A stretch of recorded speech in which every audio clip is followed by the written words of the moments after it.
Thank you for joining us on ERi-TV English news broadcast, dear viewers, and do stay tuned for our local and international news for today, Saturday, the 21st of December 2024, with your news reporter for this session, Heaven Johans.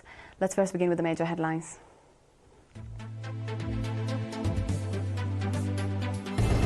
President Isaias holds talks with special Chinese delegation. Workshop to promote youth participation in agricultural development. France withdraws soldiers from Chad.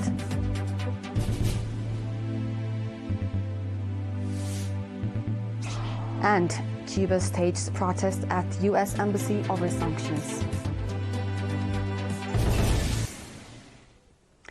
In our domestic news, President Isaias Afwerki met and discussed with Ambassador Zhu Bing, China's special envoy to the Horn of Africa, this morning at Adi Hallo.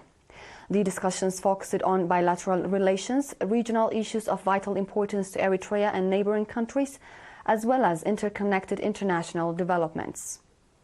They also addressed the implementation framework of development programs outlined at the China-Africa Summit. Ambassador Zhu restated China's commitment to promoting peace and stability in the Horn of Africa and contributing to Eritrea's development programs, based on the priorities set by the government of Eritrea. In a statement to the Eritrean press, Ambassador Zhu emphasized that the perspectives and positions of China and Eritrea were fully aligned on regional and international issues discussed during the meeting. He further reaffirmed China's readiness to cooperate with Horn of Africa countries in both developmental and security domains. The meeting was attended by Mr. Osman Saleh, Minister of Foreign Affairs, and Mr. Li Jiang, Ambassador of the People's Republic of China in Eritrea. It is worth noting that Ambassador Zhu Bing made a similar visit to Eritrea in April this year.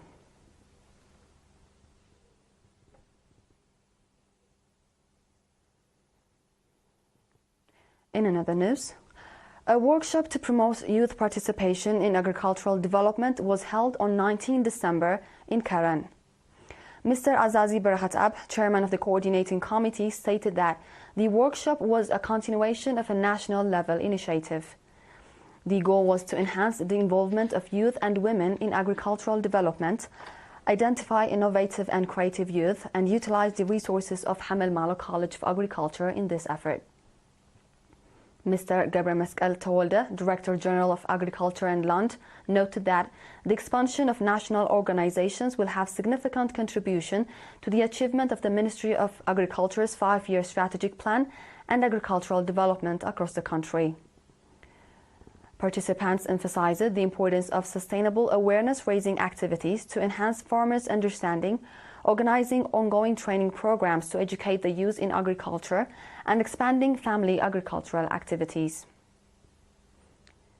Mr. Arrafain Berhe, Minister of Agriculture, stressed the importance of using top-bar hives to ensure nutritious food for all and everywhere, and called for increased participation in the implementation of national development programs. Ambassador Abdullah Musa, governor of the Ansaba region, on his part, highlighted the significance of conducting sustainable water and soil conservation efforts in agricultural development and called for reinforced efforts in this area. Research papers were presented by the Department of Agriculture, the National Union of Eritrean Youth and Students, as well as Hamel Malo College of Agriculture during the workshop.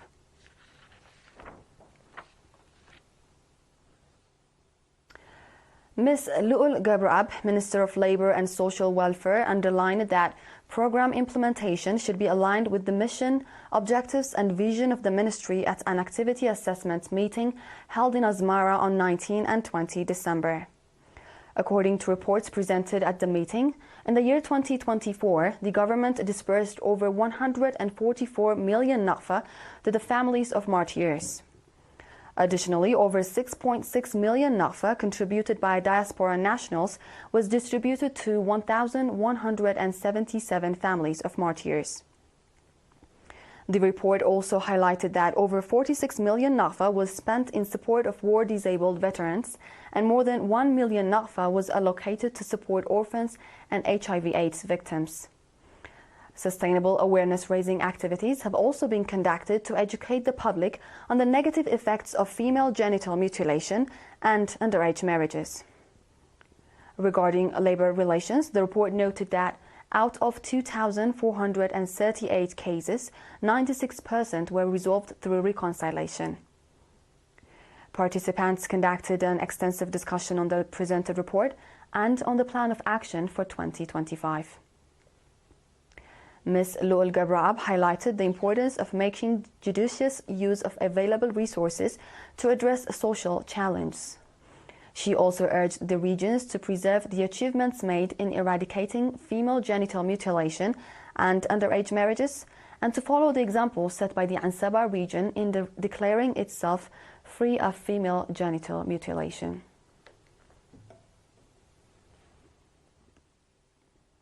Do stay tuned, dear viewers, for we'll be back with the international news after a short break.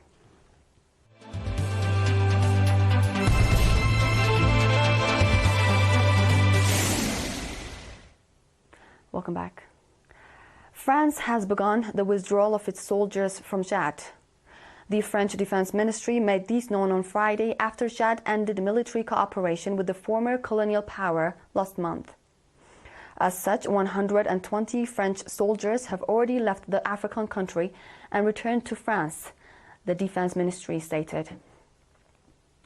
Chad had on November 28 this year announced its decision to end a long-standing defense accord with Paris. The departure of the French soldiers took place in the presence of Chadian military authorities, which, according to the ministry statement, testifies the cooperation between the two countries in the field of security. France had already withdrawn its forces from Mali, Burkina Faso and Niger upon the country's decisions.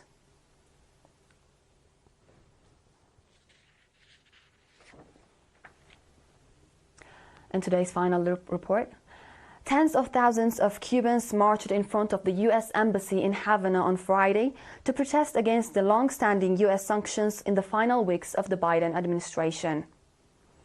Cuban officials have repeatedly cited President Joe Biden's failure to lift restrictions imposed by President-elect Donald Trump during his first term on the top of already comprehensive sanctions. Cuban President Miguel Diaz-Canel said that Biden has complied with the policy that Trump approved during his mandate. The president also called on Biden to reverse Trump's designation of Cuba as a state of sponsor of terrorism, a move that has limited its ability to engage in international financial transactions. The demonstration, led by Raul Castro, referred as the leader of the revolution, and President Miguel Diaz-Canel, was the first in more than a decade organized in front of the U.S. diplomatic headquarters to protest the country's Cuba policy, signaling a more confrontational posture by the Caribbean island nation.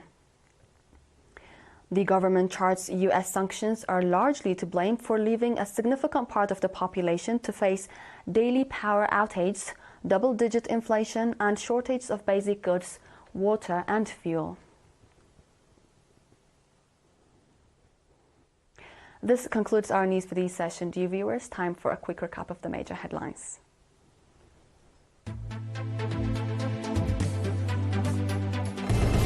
President Isaias holds talks with special Chinese delegation. Workshop to promote youth participation in agricultural development. France withdraws soldiers from Chad.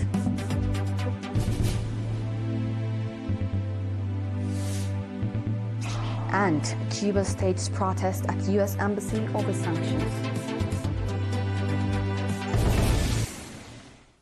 This was the World on Saturday with ERi-TV English News broadcast. Dear viewers, thank you for joining and have a good weekend.